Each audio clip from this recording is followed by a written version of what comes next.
Space whales? Nope, rather deal with devils. Chapter 39, Fan Fiction by Azazyel. Tracking the human mage wasn't at all an issue, as he was living the high life in Tokyo, abusing his supposed talent with hypnosis to interject himself into families' homes and live a life of depravity by going after young and married women.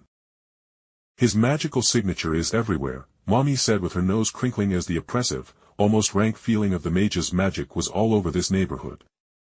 Was he trying to impregnate the entire neighborhood or something? I couldn't help but think as I could see with my mystic eyes his magical signature over each and every building. Yes. But it leads straight to him. I said coldly as we walked into the neighborhood, and it only took us a good 20 minutes of flying around with some camouflaging spells to pick up the house with the freshest contamination. Once we reached the house, I knew it was the right house for a fact as moans were ringing out through the windows of the house as we approached, and Mommy spoke softly. Can't throw him in prison, can we? I shook my head and said plainly. No. When it comes to magical or supernatural beings, unless they have extremely important information only they know and warrant being thrown in the Calcitus River, all people on the bounties are killed on sight unless they have something the bounty giver wants and thus need them alive. I said, reciting the information that Tsubaki and Momo gave me. Mommy grimaced but took a breath and nodded. She was mentally strong under most circumstances.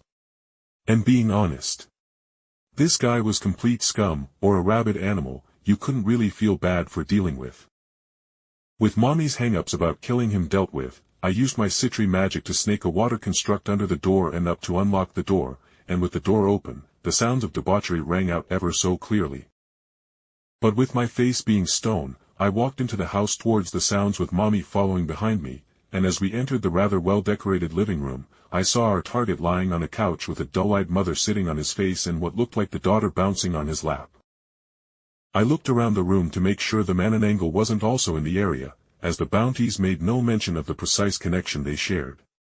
But regardless, I looked around, and as I did so, I frowned, seeing that the probable father of the household was sitting hunched backward with his head facing the ceiling, completely still. So with no hostiles besides the target, I formed a dagger of ice in one hand and as the man hearing my heavy footfalls tried to move the woman sitting on his face I just pushed her off him and as his terrified eyes met mine I just slammed the hardened ice dagger directly into his eye and into his brain making his fat body flop around as I used now freed hand to hold him down by the throat as I rammed the dagger into his brain at different angles to make sure he was completely done for. Mommy, check the father, I spoke as I met the man's eye as he died like the rat he was. He is dead, Mommy said in but a moment, and I sighed and, with a grunt, I wrenched out the dagger before grabbing the corpse by its greasy hair. Just wait for me to dispose of this, I said as I dropped the magician's blood signature into the bounty page, and a couple of moments later, I got our payment, and then I completely froze his body, and with a snap of my fingers, his body shattered in dust that was finished off with some controlled flame spells. I then went to check on the husband and after confirming his death via the site of impacts via blunt instruments to the back of the head, I sent Sona a message to have the local police find the father's body in the garage after a beam fell onto his head from the roof which would net the family a good life insurance policy to support themselves. Which was all I could do for them. It's not like I would ever see them again, almost certainly, as we had left Kuo and had entered the next city over.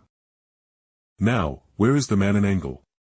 I muttered with my mood recovering after dealing with paperwork, which made my murder of the magician almost boring. But at my question, Mommy spoke with a grimace. Jake, if the Mananangal is going after children and pregnant women, maybe it will be at a hospital. She spoke, and my face went utterly flat and disgusted as it was a good idea. Alright, let's go check the local hospital then. I agreed, as the magical signature for the Mananangal was still linked to being in this city, and more specifically, due to it being here in the city with a number of monitoring wards, her bounty page had her pegged at being within 15 miles of our location. It took a couple of hours, but after checking the local hospitals and then going around to other locations to hunt for the Mananangal, we found its form flying around the most obvious place. A small OBGYN-focused hospital.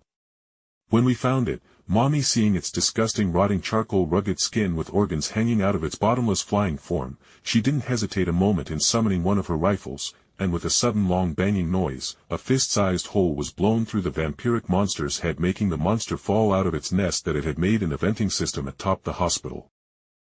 There is an amazing merit for American hospitals that are almost all named after saints and are on holy ground.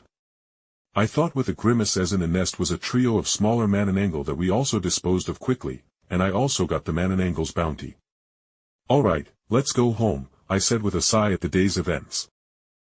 "This isn't an easy job," Mommy added, and I nodded, but she continued. "It's not that much different from being a magical girl and killing witches, honestly. But that magician.